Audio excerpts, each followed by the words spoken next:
Segundo livro de Samuel, capítulo 11, do verso 6 ao verso 13. Diz assim a palavra de Deus.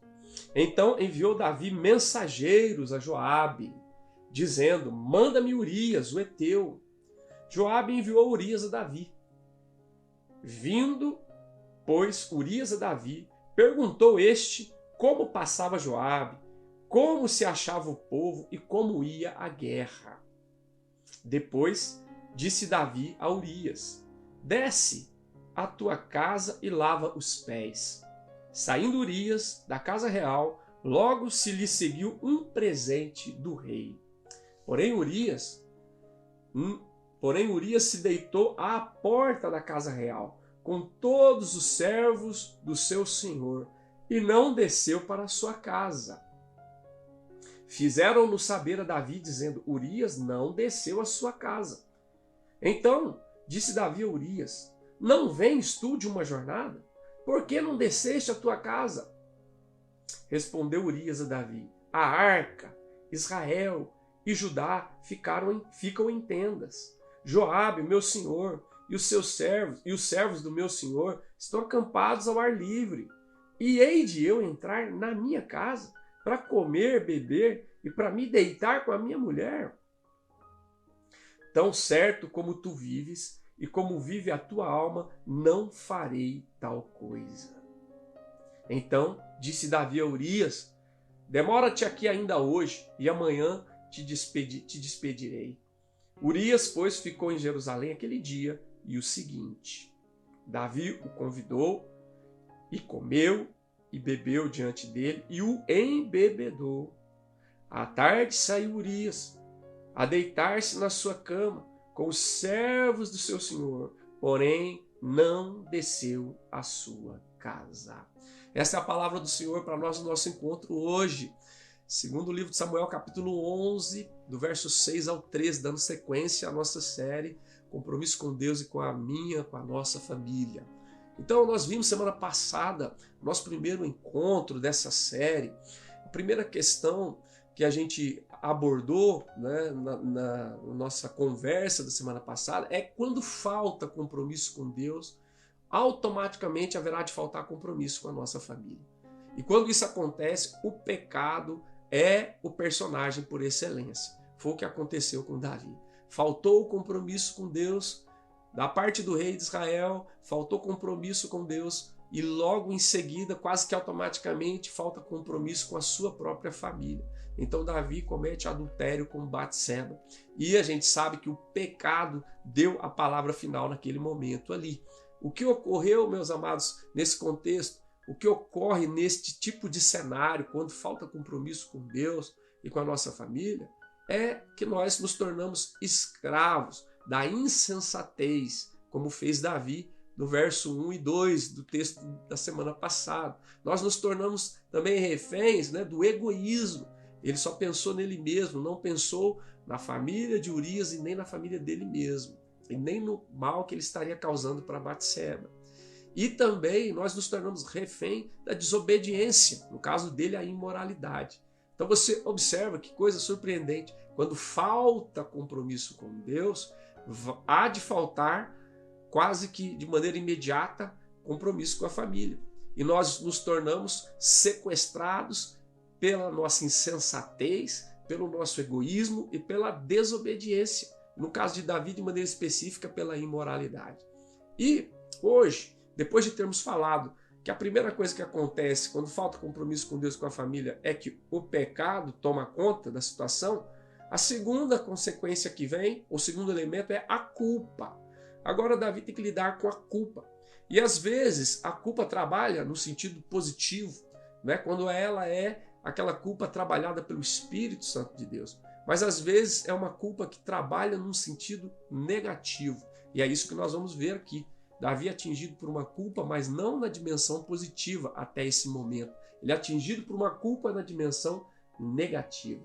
Como é que a gente sabe? Por que essa culpa não foi positiva, mas foi negativa? Porque ao invés de produzir arrependimento, produziu apenas remorso. Arrependimento é uma coisa, remorso é outra coisa. Arrependimento é aquilo que acometeu Pedro. Quando Jesus tinha dito para ele, Pedro, Satanás pediu para peneirar vocês, mas eu roguei, né? Eu roguei por vocês e para que o Senhor preserve você. Quando você se arrepender, você, né, quando você se converter, né, fortalece os seus irmãos. E Pedro não deu ouvidos à palavra do Senhor e ele negou Jesus 3 vezes. E depois ele chorou amargamente, diz o texto do Evangelho. Mas ele se arrependeu. A tristeza dele foi para arrependimento. Judas também teve a culpa dominando seu coração, mas ele foi se enforcar. Muito possivelmente foi tomado por um genuíno arrependimento. O outro foi tomado por remorso. Você percebe? Então a culpa pode ter um efeito positivo sobre nós, e é aquilo que o Espírito Santo faz por meio de uma culpa genuína, produzida por ele, né? Não é uma culpa adoecedora, mas uma culpa genuína, promovida pelo Espírito de Deus, à luz da palavra de Deus, para nos conduzir de volta aos caminhos do Senhor. Então, aqui ainda não é o caso. Davi não está tocado por uma culpa que promove arrependimento, mas por uma culpa que promove remorso. Como é que a gente sabe? Porque quando não há arrependimento, mas há apenas remorso, ao invés da gente admitir o pecado, a gente quer encobrir o pecado. Ao invés da gente admitir o pecado, a gente quer manipular o nosso pecado, né? A gente quer transferir a responsabilidade do nosso pecado para outra pessoa. E foi o que Davi fez aqui. A palavra de Deus diz que quando ele soube, né, que Batseba estava grávida, verso 5 da semana passada, diz assim, a mulher concebeu e mandou dizer para Davi, estou grávida. Aquela puladinha de cerca gerou um filho. E aí o que aconteceu?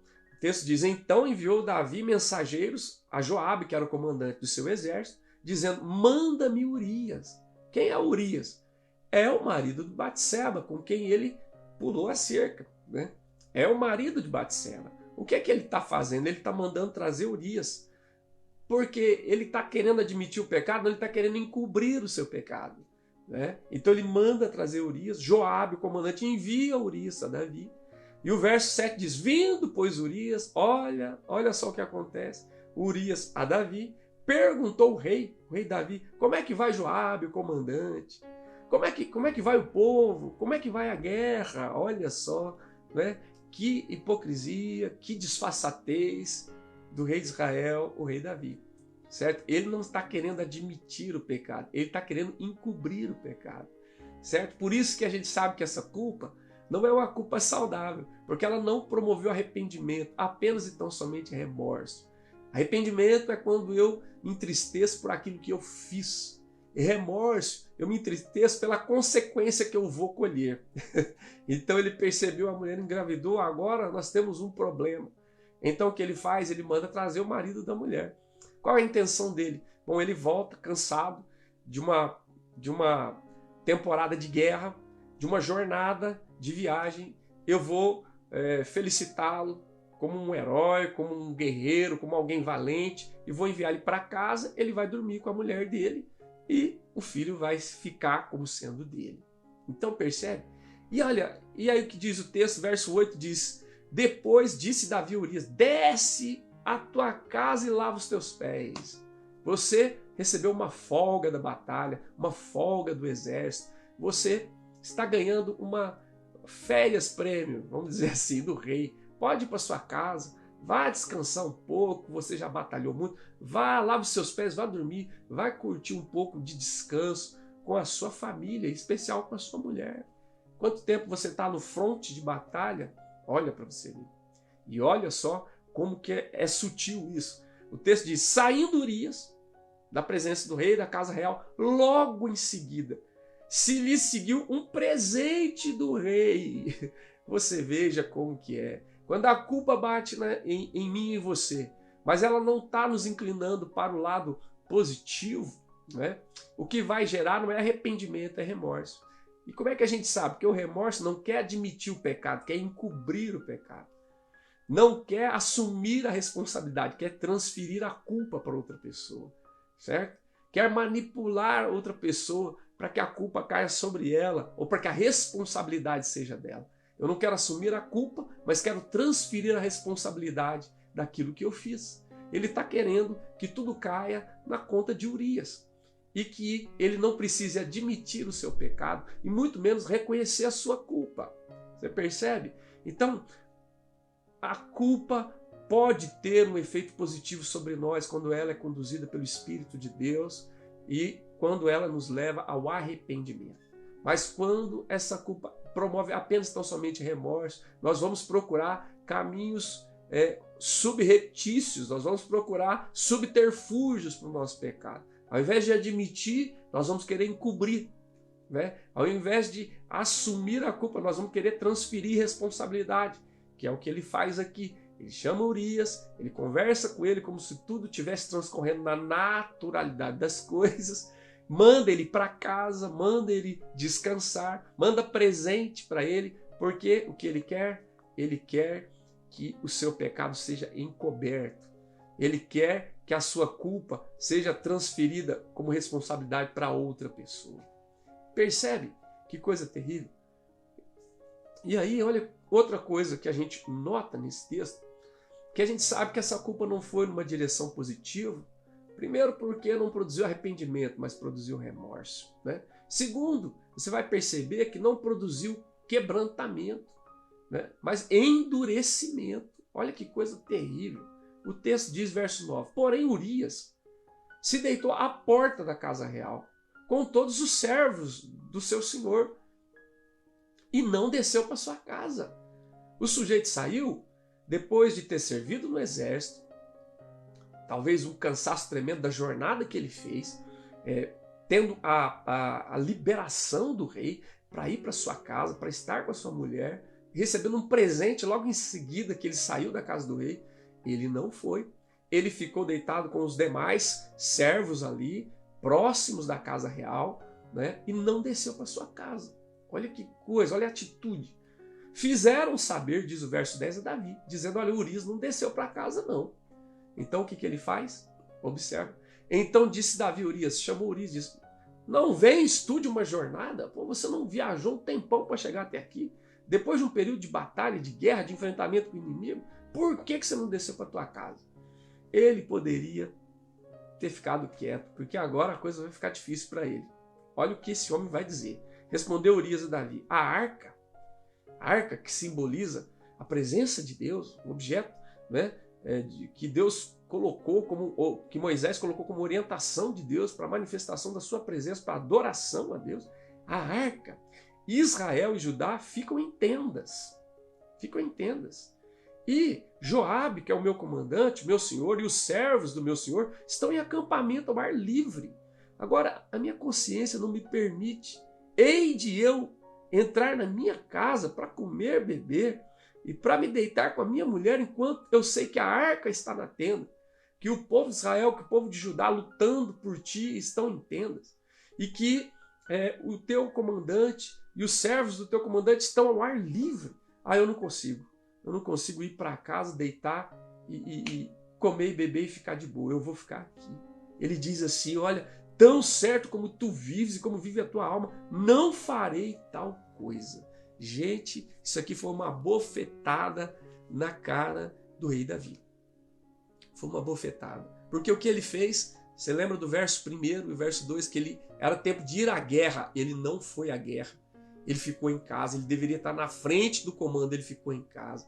E uma certa tarde ele estava passeando depois, né, diz o verso 2, ele estava lá passeando, levantou à tarde, estava deitado, descansando, levantou, ficou passeando e viu Batseba tomando banho. Então observa, Urias, né, mesmo sem saber de nada, está esbofeteando Davi com a bofetada da graça de Deus. Era hora dele ser movido por culpa, e a culpa genuína ia levar ele ao quebrantamento. Essa era a hora do quebrantamento. Quando ele observa que o sujeito, depois de batalhar, depois da jornada, depois da liberação do rei, depois do presente, ele não vai para casa. Ele fica dormindo junto com os servos perto do palácio do rei, da casa real. E depois de ouvir isso da parte de Urias, né? Urias o heteu, e ele, o rei ungido de Israel, ouve de um heteu, um soldado do seu exército, estas palavras: Não, por consideração à arca do Senhor, por consideração a Israel e Judá, o povo do Senhor, por consideração ao comandante do exército do Senhor, por comandante aos soldados que servem no exército do Senhor, eu não vou. Eu vou ficar deitado aqui. Meu pai, era a oportunidade de Deus. Deus estava confrontando Davi, pela sua misericórdia, pela sua graça, confrontando ele no seu pecado, através da fala do homem a quem ele havia traído. Era a hora oportuna para o quebrantamento. Era a hora oportuna para derreter o coração e dizer o que eu estou fazendo, o que eu fiz, o que eu estou fazendo, o que eu estou prestes a fazer. Deus tenha misericórdia de mim. Eu pequei, mas não houve quebrantamento. Sabe o que houve? Endurecimento. Endurecimento. Então isto é grave. Quando Deus nos dá oportunidade para o arrependimento, e o que a gente produz é apenas remorso, a semelhança de Judas. Quando Deus nos dá oportunidade para o quebrantamento, e o que a gente produz é apenas endurecimento, como a gente está vendo acontecer com Davi, porque o verso 12 diz assim: então disse Davi a Urias, demora-te aqui ainda hoje, e amanhã te despedirei. E Urias, pois ficou em Jerusalém aquele dia e o seguinte. Você pensa, agora ele deve sair da presença de Urias, ele vai chorar na presença de Deus, ele vai se arrepender, ele vai falar, meu Deus, o que eu fiz? O Senhor me escolheu dentre os meus irmãos, eu estava lá cuidando das ovelhas, eu era o menor da casa de meu pai, eu era até esquecido, e o Senhor me escolheu, o Senhor me ungiu, o Senhor me fez vitorioso diante de Golias, diante dos inimigos de Israel, o Senhor me honrou, o Senhor me exaltou, o Senhor me colocou como ungido no meio do seu povo, e olha o que eu fiz. Movido pela minha insensatez, pelo meu egoísmo, pela minha desobediência, eu adulterei com Batseba.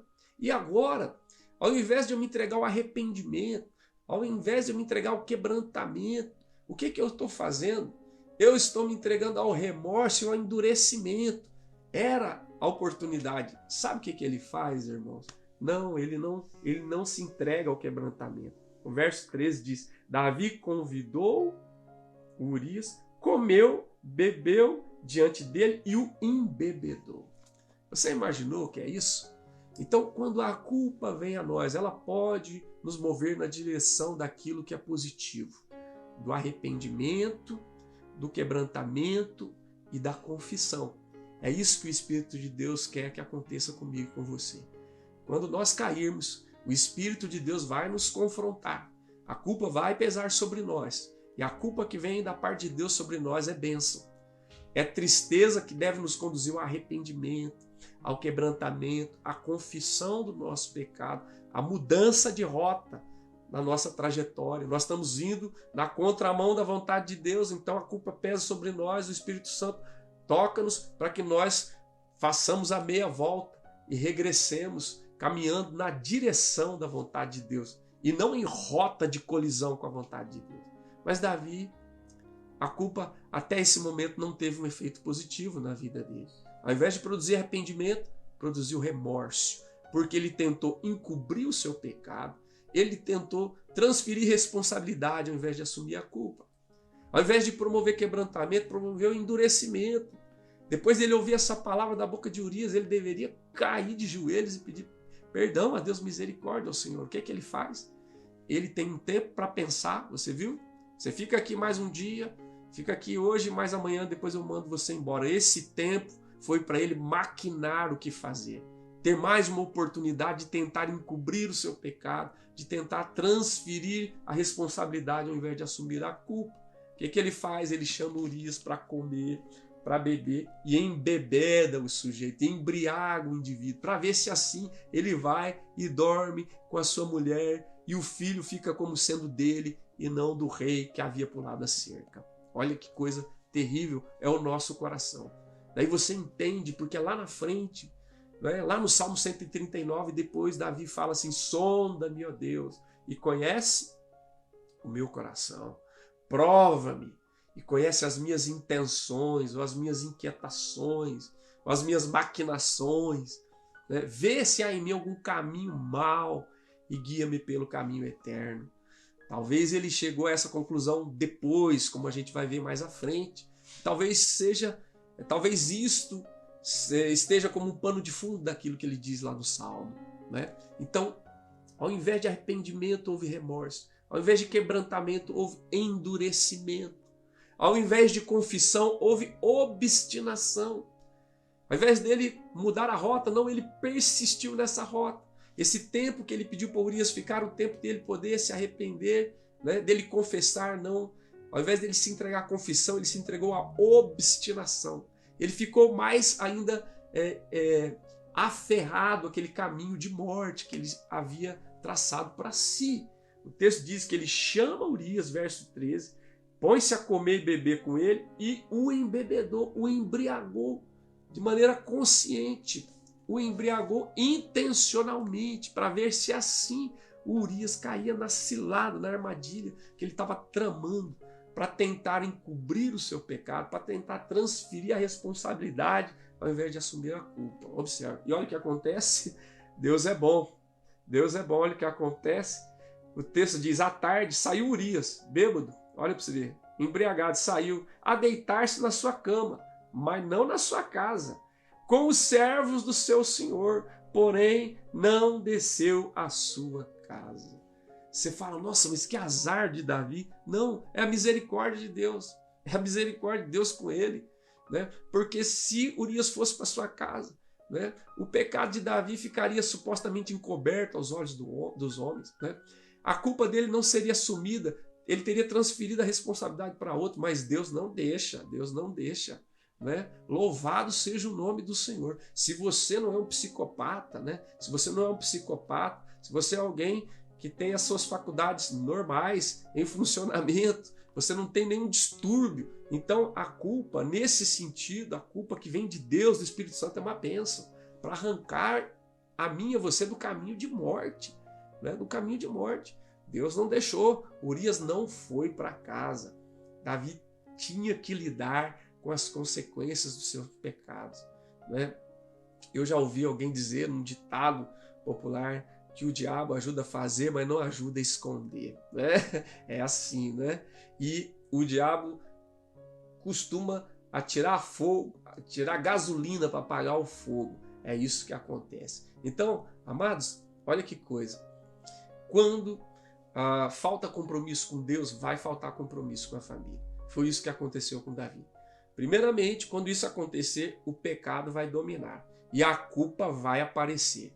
Se ela atuar no seu coração para o bem, ótimo, vai haver arrependimento, vai haver quebrantamento, vai haver confissão. Mas se não atuar para o bem, como foi esse primeiro momento de Davi aqui, no verso 6 ao 13, o que vai acontecer? Ao invés de arrependimento, vai haver remorso. Ao invés de quebrantamento, vai haver mais endurecimento. E ao invés de confissão, vai haver obstinação. Foi isso que aconteceu com Davi. Então, a gente tem isso escrito aqui, como diz o apóstolo Paulo, tudo que foi escrito, outrora foi escrito, para o nosso ensino foi escrito. Foi para o nosso ensino. E para a nossa advertência foi escrito. A queda de Davi está aqui registrada para mostrar para nós que grande não é o servo do Senhor, grande é o Senhor do servo. E que Davi era um homem sujeito a fraquezas, como todos os outros, como eu, como você. E se Davi, ao não manter compromisso com Deus, acabou comprometendo o compromisso com a sua família, eu e você precisamos cuidar da nossa vida. Precisamos cuidar do nosso relacionamento com Deus, porque a saúde do nosso relacionamento com Deus determina a qualidade do nosso relacionamento com as pessoas, com o nosso cônjuge e com a nossa família. Então, que coisa surpreendente, né? Davi foi atingido pelo pecado, depois foi atingido pela culpa, mas não uma culpa saudável, uma culpa adoecida, né? Que não promoveu aquilo que poderia ser o bem na vida dele. Que Deus nos desperte essa noite. Essas palavras iniciais, os nossos primeiros 3 encontros, são palavras confrontativas, né? São palavras confrontativas, mas são palavras abençoadoras para o nosso coração. Que Deus permita que a culpa venha, né, do Espírito Santo sobre mim e sobre você como bênção, né, como algo que promove o nosso redirecionamento do caminho, né, das atitudes, das escolhas para Deus e não para longe dele. Como aconteceu com o filho pródigo. que abandonou a casa do pai, saiu esbanjando tudo, a herança, e foi parar num chiqueiro, né? Querendo comer a comida dos porcos. Então o texto diz que, caindo em si, ele pensou, bom, os trabalhadores de meu pai têm pão com fartura e eu aqui querendo comer comida de porco. Voltar-me-ei e ter com meu pai, e direi, pai, pequei contra o céu e contra ti, não sou digno de ser chamado teu filho, trata-me como um empregado seu. Você entendeu? Arrependimento é outra postura, é outra atitude. Não é tentar encobrir o pecado, tentar transferir a responsabilidade, tentar maquiar ou manipular pessoas a partir daquilo que eu fiz. Não, é reconhecer que eu errei, que eu pequei, é me arrepender verdadeiramente, é me quebrantar diante de Deus, porque Deus gera oportunidades de quebrantamento, como aconteceu com Davi. Ele sempre promove oportunidade de quebrantamento, né? E ter confissão do pecado e não nos entregar à obstinação e aos enganos e aos delírios do nosso coração. Se isso aconteceu com Davi, olha, como diz Paulo, aquele que pensa que está em pé, cuide para que não caia. Aconteceu com Davi, pode acontecer comigo e com você. Essa palavra foi escrita para a nossa advertência, para o nosso ensino. O apóstolo Paulo, Romanos capítulo 15, versículo de número 4, eu vou fazer questão de ler isso para você. Romanos capítulo 15, versículo 4, Paulo diz, pois tudo quanto outrora foi escrito, para o nosso ensino foi escrito, a fim de que pela paciência e pela consolação que vem das Escrituras tenhamos esperança. Essa palavra é uma advertência para nós, né? É um ensino para nós. É um cuidado de Deus com o meu coração, com o teu coração no mês da família, né? E tem mais.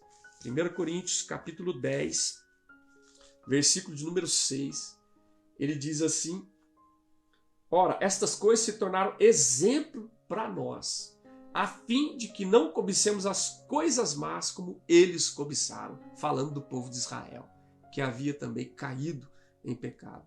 Estas coisas se tornaram exemplo para nós, para mim e para você, a fim de que não cobicemos as coisas más que eles cobiçaram, falando de Israel. E também o versículo de número 11, de 1 Coríntios 10, diz assim, estas coisas lhe sobrevieram como exemplos e foram escritas para a nossa advertência nossa, de nós outros sobre quem os fins dos séculos têm chegado. Você percebe? Fala, para que eu leio essa história de Davi, né? Da família de Davi, dessa saga da família de Davi, em 2 Samuel 11, 12, sobretudo do adultério de Davi. Por quê? Porque isso foi escrito para o nosso ensino. Isso foi um exemplo para nós, para a nossa advertência. E diz Paulo aqui, aquele, pois, que pensa estar em pé, veja que não cai. Se você está em pé, glória a Deus. É a graça e a misericórdia de Deus, que Deus te mantenha de pé, em nome de Jesus, como um marido, como uma esposa, como um filho, como um pai, como uma mãe, né? Que Deus nos mantenha de pé pela sua graça. E que Ele use o ensino, a advertência, o exemplo do passado, para que a gente, olhando para aquilo que aconteceu, a gente aprenda e a gente se policie, né, para o bem da nossa vida, para a glória de Deus e para a bênção na vida da nossa família, em nome do Senhor Jesus. Então, queridos, quando falta compromisso com Deus e com a família, a primeira coisa que toma lugar é o pecado. A segunda coisa que toma lugar é a culpa. E se ela for uma culpa que vai na direção negativa, vai acontecer algo que não é bom, como aconteceu com Davi. No lugar de arrependimento, remorso. No lugar de quebrantamento, endurecimento. No lugar de confissão, obstinação. Que Deus nos livre dessa culpa que não produz fruto que glorifica a Deus, em nome de Jesus. Você lembra de João Batista, quando ele diz produzir fruto digno de arrependimento, não é? É o que não estava acontecendo com Davi. E também em 2 Coríntios, olha só que surpreendente, 2 Coríntios capítulo 7, o apóstolo Paulo fala uma coisa muito surpreendente para a gente a respeito dessa questão de arrependimento. E arrependimento versus remorso. que é uma coisa muito importante da gente mencionar aqui nesse texto. Olha só, 2 Coríntios 7:10, ele diz: porque a tristeza segundo Deus, ou a culpa que vem promovido pelo Espírito de Deus, produz arrependimento para a salvação, certo? A tristeza segundo Deus produz arrependimento para a salvação, que a ninguém traz pesar. Mas a tristeza segundo o mundo, que é remorso, produz morte. Produz morte. Olha só, Davi havia quebrado o 10º mandamento, não cobiçar a mulher do próximo. Davi tinha quebrado o 7º mandamento, não adulterarás, tinha adulterado com a mulher do próximo. Ele podia ter parado aí, porque Deus deu oportunidade de arrependimento, de quebrantamento, de confissão. Ele não agarrou a oportunidade.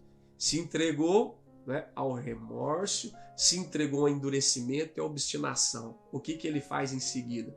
Ele quebra também mais o mandamento, o 9º mandamento, né? Ele quebra o mandamento de falso testemunho diante de Urias. E na sequência, ele vai quebrar mais um mandamento, vai matar alguém, né? Vai quebrar também o 6º mandamento. Que Deus tenha misericórdia de nós em nome de Jesus, né? Que nós possamos aprender com ele, que mais à frente diz: sonda, meu Deus, e conhece o meu coração. Vê se há em mim algum caminho mau, Senhor, e guia-me pelo caminho eterno. Livra-nos, ó Deus, dos enganos do nosso coração. Permita que nós, ó Pai, quando formos tocados pelo Espírito Santo, Deus, com culpa genuína, com culpa saudável, culpa do céu no nosso coração, que nós agarremos o arrependimento, o quebrantamento e a confissão em nome de Jesus. O Davi vai dar testemunho no Salmo 32. Ele diz: enquanto calei os meus pecados, envelheceram os meus ossos, pelo meu constante gemido, porque a tua mão pesava dia e noite sobre mim, e o meu vigor se tornou como sequidão de estio. Olha só. Então, que Deus permita que essa ação do Espírito Santo, que produz culpa, que promove arrependimento e salvação, alcance a minha vida e a tua vida quando se fizer necessário. E que o nome do Senhor seja glorificado, que nós sejamos abençoados e que a nossa família viva os reflexos das bênçãos do verdadeiro arrependimento, do verdadeiro quebrantamento e da verdadeira confissão na presença de Deus. Em nome de Jesus e para a glória do Senhor. Amém, amém e amém.